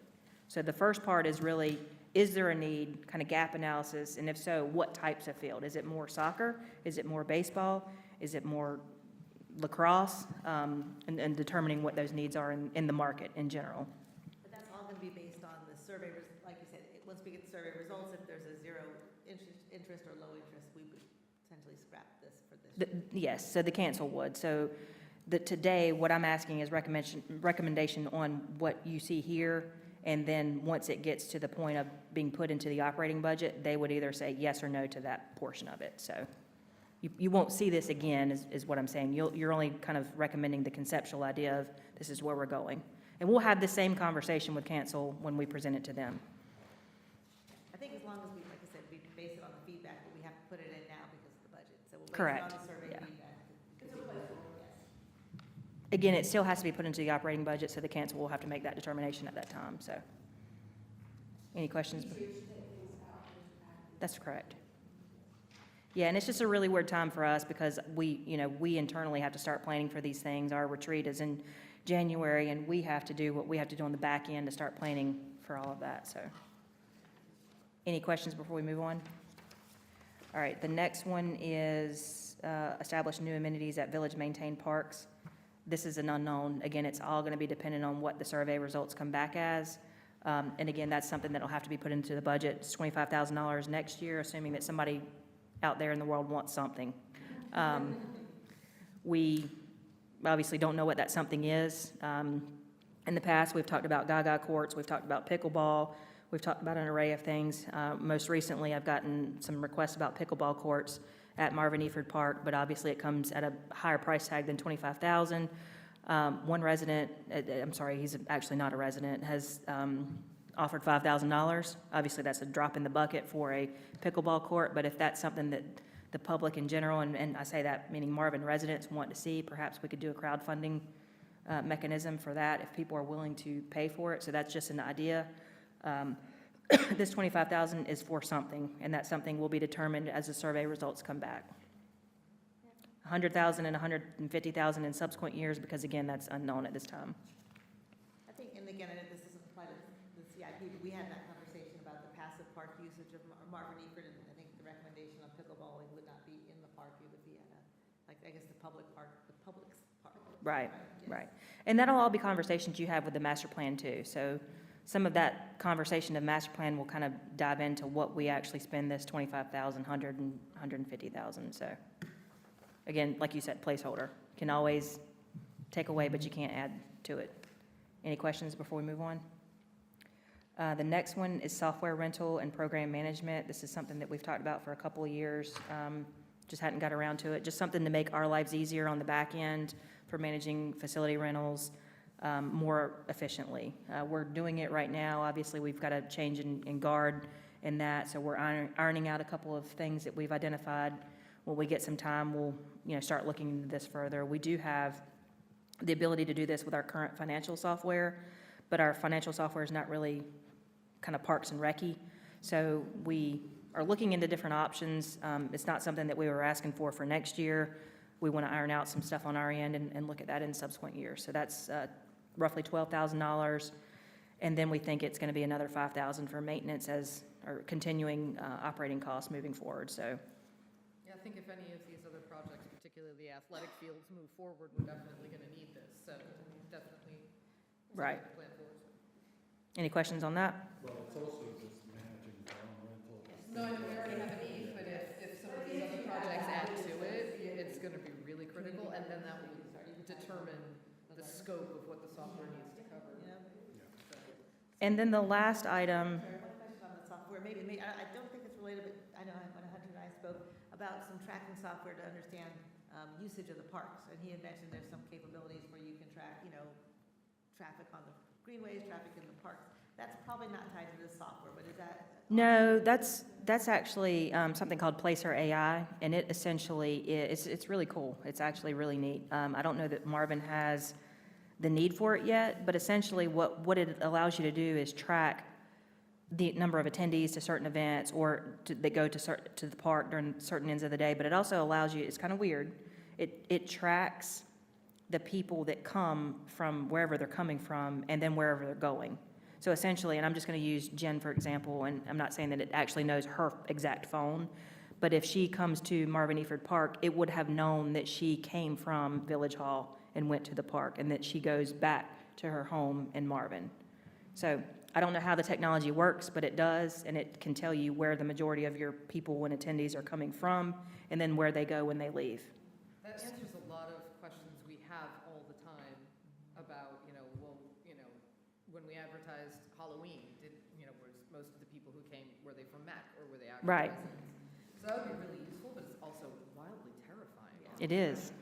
So- It doesn't dive into, it won't identify exactly her. No, I get that it's sort of anonymized and, Yeah, yeah. yeah, it's just, Lives at this address. yeah. And I don't, I don't was gonna say, know if that it knows goes- where I went, it can identify me. I don't know that it goes that level of like exact address, But it does say in Marvin or in, you know, it could, I don't know. I haven't dug into it deep enough to tell you that.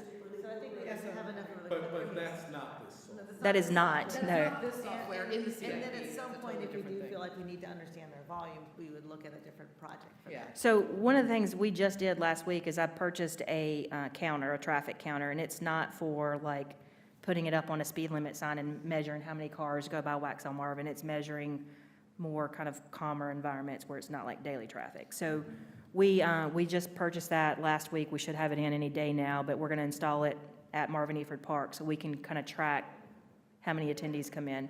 It won't give you. It's supposed to measure humans. Well, if they're walking, which I'm sure people aren't walking in Marvin Eford Park, but it is supposed to measure humans, but we can try it, see how it works, and if it works great, then we can put it in places where people actually do walk if it works out. Yeah. Yeah, because that is always a metric that we're always, just sort of guessing by anecdote and personal Yeah. experiences. How much use does any one particular thing get? But the Placer AI is, the last I checked, it was like $30,000. It's pretty expensive, and there's nothing. But we'd have to have enough volume of activities to count it. Yes, Yeah, I don't think we can justify the expenditure of $30,000 for just knowing. The counter you have is more simple, it's a. Yeah. Yeah, So and mo- just to reiterate, we just took on a wild tangent. That is not this. Not at all. Yeah. That was, yes, okay. So moving on to the last item, which is the Heritage Pocket Park. As you all know, when the Heritage Complex was done, it's still being built today. It's down at the Newtown Road, Meadowlark intersection. They donated a small little pocket park. I think it's roughly an acre, 2 acres. Yes, yeah. So it's a little area. At some point, it will be built, or it's supposed to be built into a pocket park, similar to what you see at Publix. I'm not saying the exact thing, but it's just a little kind of passive park.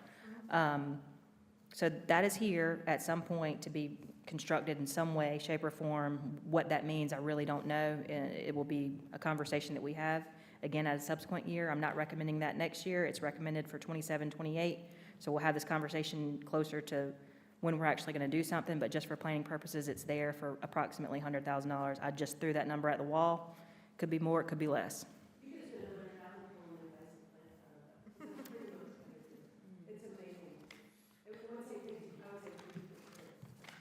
So to summarize, next year, the only thing that I am asking for your recommendation is $25,000 for a portion of an athletic fields assessment.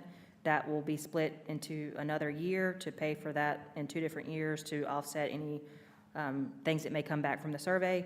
And then $25,000 for something for park amenities. Whatever that something is will be determined after the survey comes in and after you guys finish your master plan.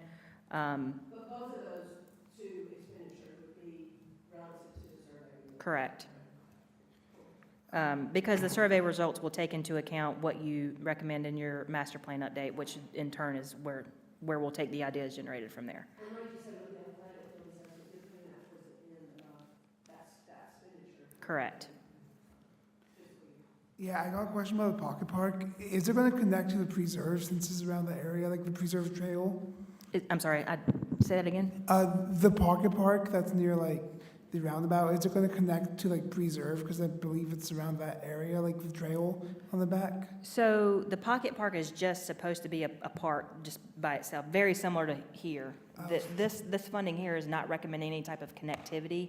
That the connectivity piece would have been in the capital improvement projections that we saw for greenways and trails. I do believe there is some connectivity with the loop that Hunter is working on, but we're not creating any type of like plan to like do sidewalks or anything like that for this.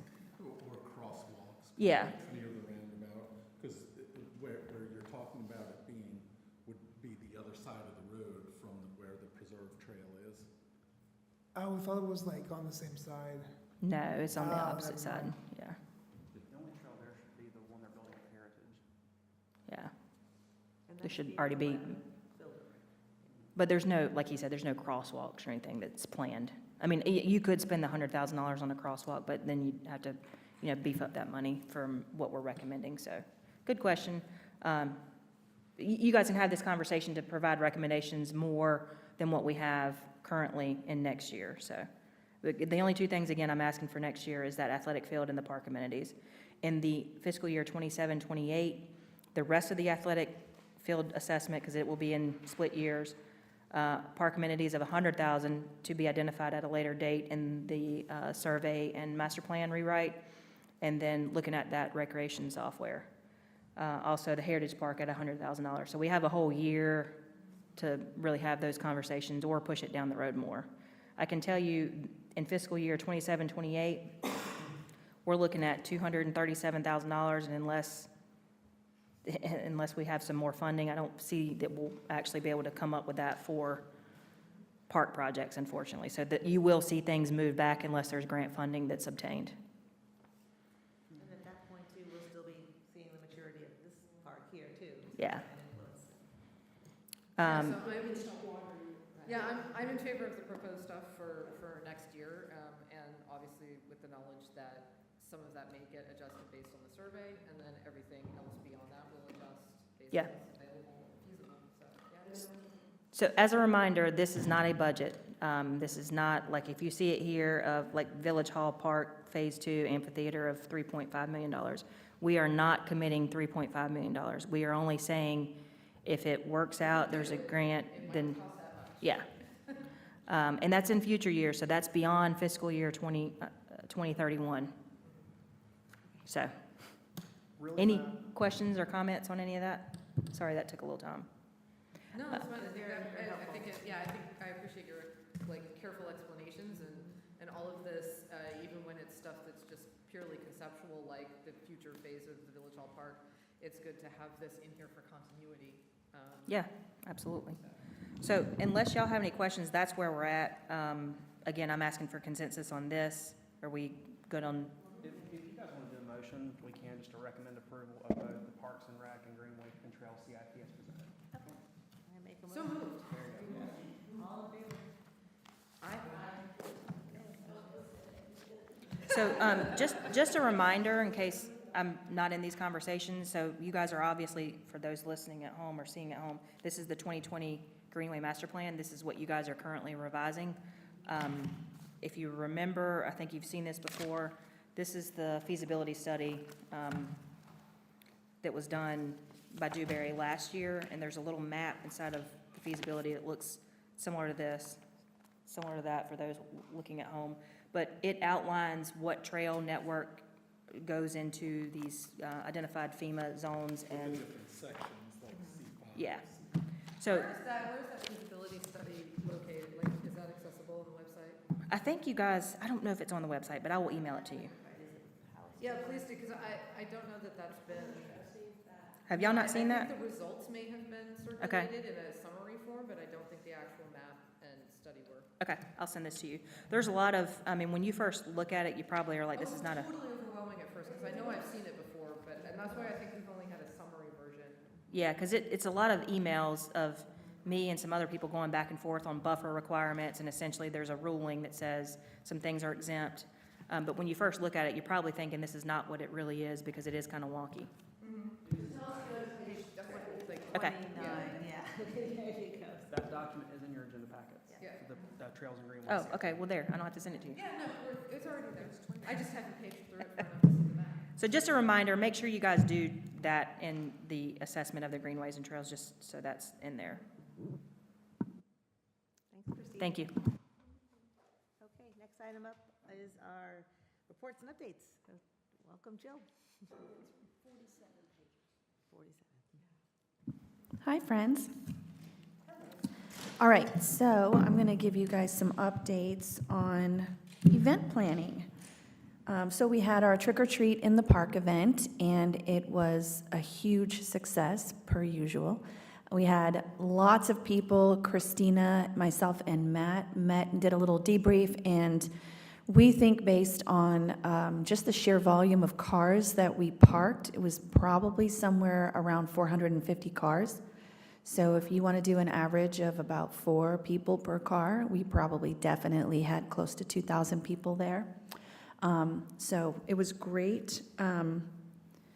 we definitely had some ebbs and flows. There were a couple of times that we had to close the park temporarily to new cars trying to come in because we were full.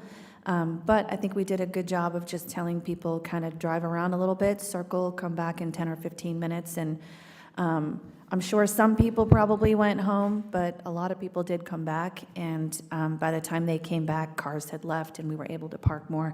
But we had people pulling in still at 7 o'clock to do trick-or-treating. So it was awesome.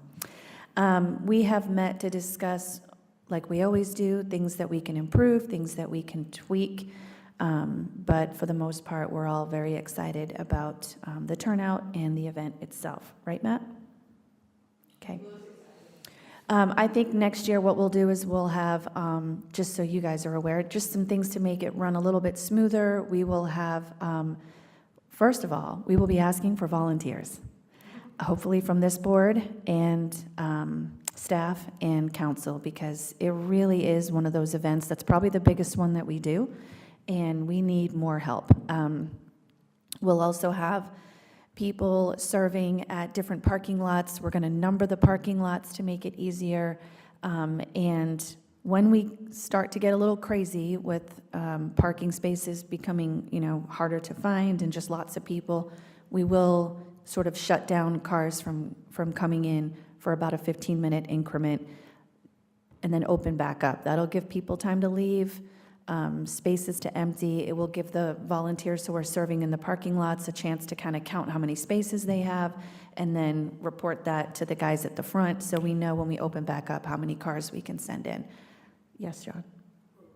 What would you really say, I wasn't able to be there this year, but the range of ages, and the reason I ask that, is there a way that we might be able to naturally help ease the parking surges by saying, this hour will be focused on kids in this range?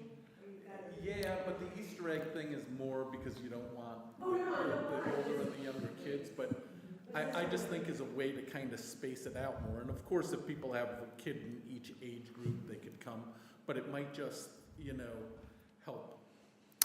I think it's one of those things where we could say that, but families are unlikely to listen or follow it because they're going to come what works for them based on when they get off of work. It is a Friday. They're going to come based on what time they want their kids in bed. And then even if we're doing, hey, let's start the younger kids first, older kids kind of come after 7, it doesn't necessarily mean we're going to have parking because even when they're done trick-or-treating, we've got crafts and face painting and bounce houses, and so they may not be in a rush to leave. So I don't know that there's... Even if they don't listen, though, might it help stretch it out? I don't know, to be fair. I think what would help would be just communicating on the front end when we're promoting the event, especially like the day before, the days leading up to it.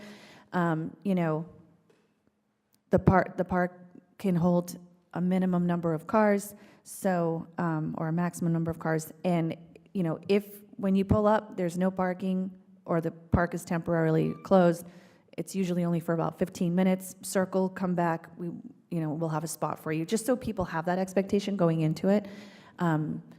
I didn't see or receive any feedback from residents who were frustrated or who tried to come and got turned away, so that's good. People generally like to go somewhere that everybody wants to go, right? Yeah. But they'll be pretty chill about that. Do the roundabout circle and come back. Yeah, and so now, could that cause a frustration in the future? Maybe, but for now, it seemed to work out pretty well. So other than safety improvements and maybe just communicating up front that we likely will have that problem again next year where we'll temporarily have to say no to incoming cars for about 15 minutes or so.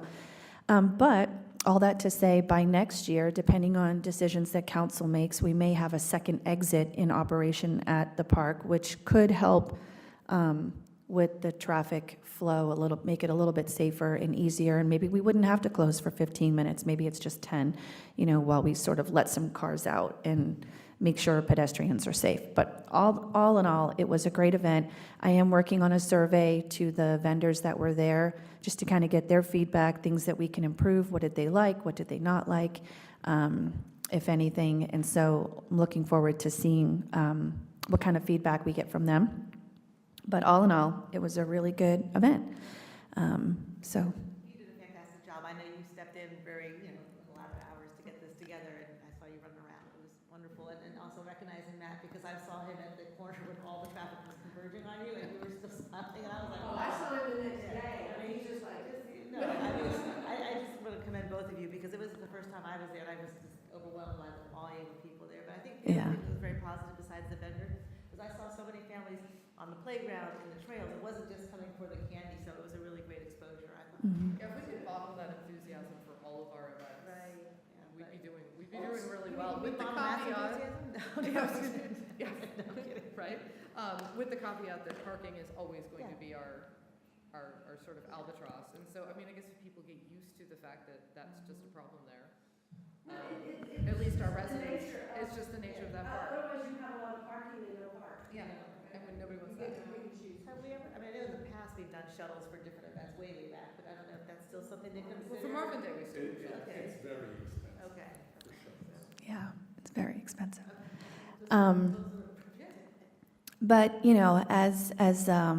as things grow and as these types of events are things that council wants to continue to do, then we can look into options. We've already thrown the idea out there of potentially renting Marvin Elementary School and doing the trick-or-treat event there where there's more parking. But, if we had our way, I think we would like to utilize the assets that we already own and showcase our beautiful park and use it for these types of events and not go off-site. But if we have an event that's super popular and super crowded, kind of like we use the Marvin Elementary School right now for our 5K, we could always take the larger events to a different venue and save the park for National Night Out and some of our smaller attended events. But we'll see. It's a work in progress.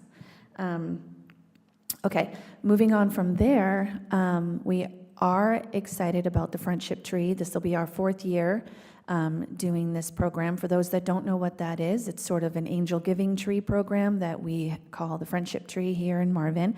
We partner with the Union County Christmas Bureau every year to take a certain number of children that are located within Union County whose parents are in hardship and need some help meeting their children's Christmas needs and wish lists. So it's usually a combination of some toys or some things that the kids want, as well as some things that they need, like clothing, socks, jackets, mittens, pajamas, things like that. So we've done this every year. We are supposed to be getting 40 children this year within Union County that we have committed the generous residents of Marvin to help us sort of adopt for the holidays. So the Parks and Rec staff, we have a form on social media, on our website, I believe as well, where people can pre-register to say in advance, yes, I want to help one of these children or a set of siblings. I think right now we have 13 of the 40 children already spoken for by residents just pre-registering in advance to help. One of the reasons that we're offering pre-registration this year is because the Union County Christmas Bureau is running into some issues where they're getting less applications this year than usual. They do not believe that there are less families that need to be helped. In fact, there are probably more families that need help.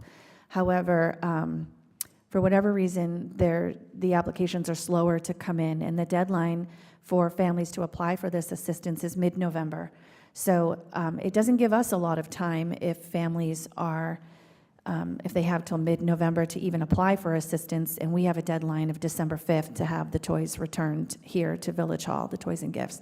So we're trying to do everything we can to make it easy on residents. Those listening out there, it would thrill my soul if we could get all 40 of these children taken care of this year and have their wish lists adopted. So please reach out to me, Jill Carilli at marvinnc.gov, or go on the website or our social media and click the links and follow, fill out the form, let us know that you want to help us out and adopt a kid for the holidays. Really quick, we are down to about 25 minutes. We do have banners around town as well that invite you to come in and pick a name off the tree. Please come in and do that anyway, and when you come in, you can pre-register for one of those children, and we will send you the details when those names become available. Other than that, we've got the winter scavenger hunt is coming up. I don't have the dates in front of me. It's right Thanksgiving time, right around the Thanksgiving weekend. Yeah, so it's going to kick off the day before Thanksgiving. So whatever that Wednesday is the day it's going to start, and it'll go for about 3.5 weeks into December. It's going to be a woodland creatures theme, and we have got these really cute woodland creature ornaments that will be myself and Matt and staff are going to be distributing along the trails, and the children are going to be encouraged to get out into nature and get off their screens and go hunting for these fun woodland creatures that double as Christmas tree ornaments so they can hang them on their trees at home. And when they find one, they can come in and show us that they found it. They can pick some prizes off of our prize table and also take the ornament home for their trees. So we're excited about it. The one that we did in the fall, I think, or maybe summer was very popular, and the kids loved it, parents loved it, so we're excited to do this again. And we thought right before Thanksgiving, when families are off for a few days, would be a great time to kick it off, and it will go into the week before Christmas. Do you have a date when you're putting those out in the trails? We do. Do you want to help? Yeah, I think I was on that email, but I just don't have it on my calendar. That's right, we're looking, I think you have a meeting date, right? You all- I think it is, I'll check my calendar because I know it's on mine, but I'll make sure that you get that date, yes. And if anyone else wants to help get on the trails and hang ornaments, Okay, Mike. let me know. Did you have a question? I was saying I wanted to help too. but yeah. Okay, I love this. So we'll invite all of you to come and help. And then other than that, any other questions on the scavenger hunt before I tell you about tree lighting? Okay. So planning is underway for the tree lighting. It's going to be Saturday, December 6th from 5 to 7 p.m. We will have Santa Claus there doing photos as usual. We will also have our Santa letter writing station so the kids can come and write their letter to Santa and drop it in our mailbox, and Santa will take them home with him. We will also have cookies and a hot chocolate bar set up outside. We have booked the Marvin Ridge High School Band to come and perform 4 pieces for us, winter pieces. And we've also booked the Marvin Ridge Choir, so they're going to come and do some caroling as well. Looking into bounce house, face painter, some other fun stuff. And of course, we're going to make it snow like we've done the last couple of years. So if you want to show your North Carolina babies some snow, bring them to our Christmas event. That's where they're going to see it, yeah. Any questions about the tree lighting event? Any specific volunteer? Oh, sorry, John. Go ahead. Did we get any confirmation back from the band yet? I know from the council meeting the other day, we were reaching back out.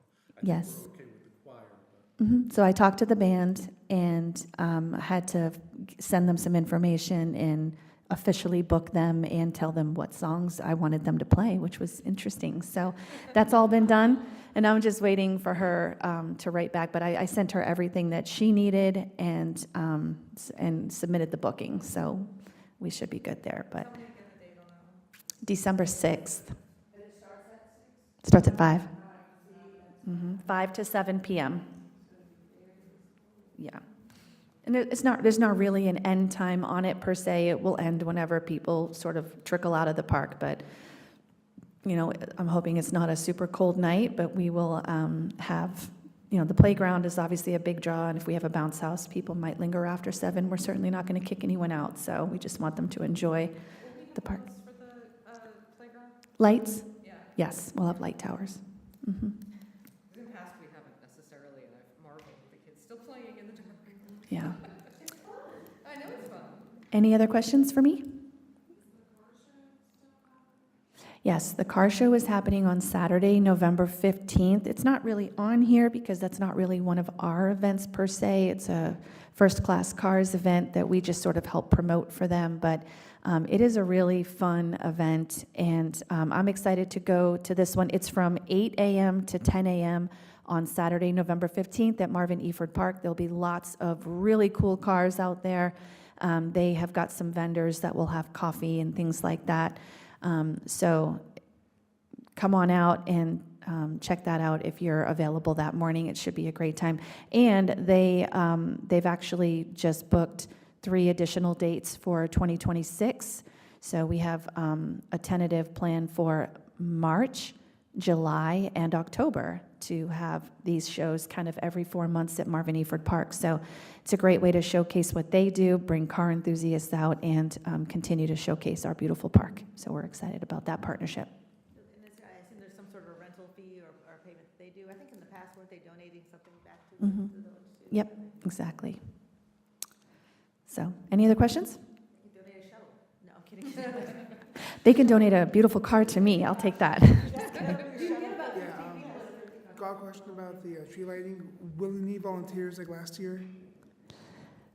Do we need volunteers? I mean, I will never turn volunteers down. I would prefer that the volunteers come from our boards, our staff, and our council first, because, you know, as much as I love going out into the community and getting teenage volunteers, sometimes that's a little tricky. But yeah, we definitely could use volunteers. We always need people to help, you know, pass out cookies and help kind of with crowd control with that Santa photo line and, you know, the bounce house, just making sure that we have someone there to kind of make sure there's not too many kids in there at once, or that it doesn't, the generator doesn't kick out and it doesn't start, you know, that type of stuff. So if any of you are interested in volunteering, we'd love to have you. But even if you don't necessarily have a set job to do at these events, I think it's great for you guys to be there and just walk around and talk to residents and introduce yourself as a Park and Rec board member and tell them what you do and ask them if this is their first time, do they live here? I mean, that's invaluable data to us at these events. We want to kind of know who's coming, how did they hear about the event, what brought them out, is this their first time, are they new to Marvin, like all that kind of fun stuff, so. What time should we be there? Like an hour earlier or? No, if you're going to come, I would say 4:30 would be perfect. All right, sounds good. Yeah, Thank you. awesome. All right, guys, thank you so much. You know where to find me if you got any questions for me, okay? Thanks, Jill. Are you doing the Trails and Greenway? Who does, we don't have an update. Gotcha, okay, no updates on the Trails and Greenways? They're still there. They are. I think we've talked good about them, we know their signs and everything. So next up, Public Works, Matt. Only update for Public Works is the roof on the barn is, the attorney reviewed the contract yesterday and said it was good, go with it. We'll get that scheduled. So with that being said, we were scheduled for today to put the lights on the barn, but I told them, wait, then we'll put them up, take them down, get the roof redone, put them right back up. So the lights at the barn will be up hopefully within the next 2 weeks when that gets completed. Doing it here today. I see. So, Creepy. Oh, that's what that is. They're going to come rappelling through. Yeah, a Mission Impossible moment. The Louvre, right? Yeah, you've got yeah, like the- exactly. Okay, Matt, thanks. so that's all for the. And Buddy got mulched, so we're Everybody got mulched? Excellent. Okay. Well, just one question, Matt. I know we have the daylight savings time, the park gates closed, right, based on the time sensor. I know one question came up about the one group that's running there in the afternoon. Did that get adjusted for the dates of the Let Me Run program? Do you know, Jill? Wasn't that going to be so that the gate didn't close early? We did discuss this, and we currently have it set from 8 to 8, right? Okay, no. 8 to 6. Okay. That group might still be there until. Well, if they're in there, the gate opens Oh, but I think it's a group where their parents are going to come pick them up, so I don't want their parents not. Is that a one-day thing? It's, I think it's either Tuesday, Thursday, or when, it's twice a week, I believe. I can get the dates for you, but I want to make sure this week that we don't lock. They're later than 8 o'clock? No, not later than 8 o'clock. But they're later than 6. Oh, yes, Yeah, sorry, that's the yeah. one from 8 The other. o'clock. Yeah, so we'll have to look into that and fix it, because I thought I was recently told it was 8 to 8, so I didn't think it would be a problem. But yeah, parents do need to be able to get in to pick up their children. Originally, we was told that we could do the 8 to 8, but in a meeting the other day, we was told that the park needed to be closed at dark. Okay. So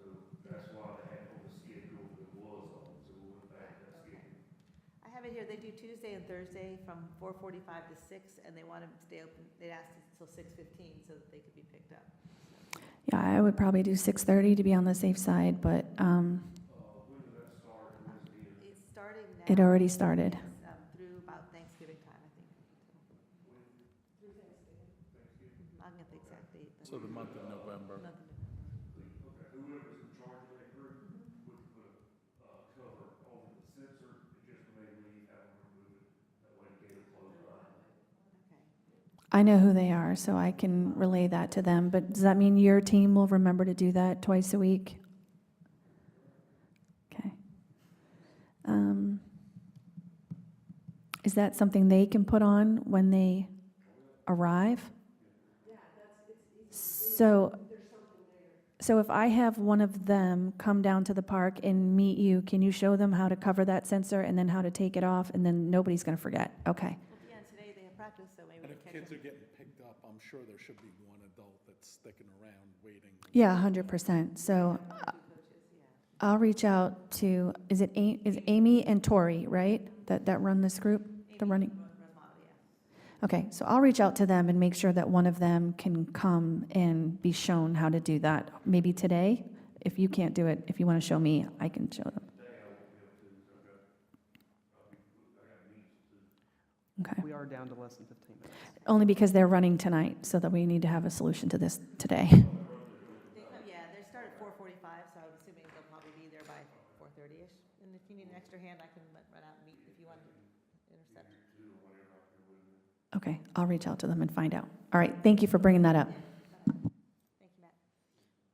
Okay, that's it then, John. I know we've got just a few minutes on your end. so- Yeah, the main thing from a council perspective is, Christina mentioned it before, but we were awarded that grant, but, you know, given some of the acquisition costs and things like that, we just decided not to pursue it at this time any further. So it is a grant that we can reapply for, you know, when we're in a more favorable condition to, you know, meet the match and stuff like that, so.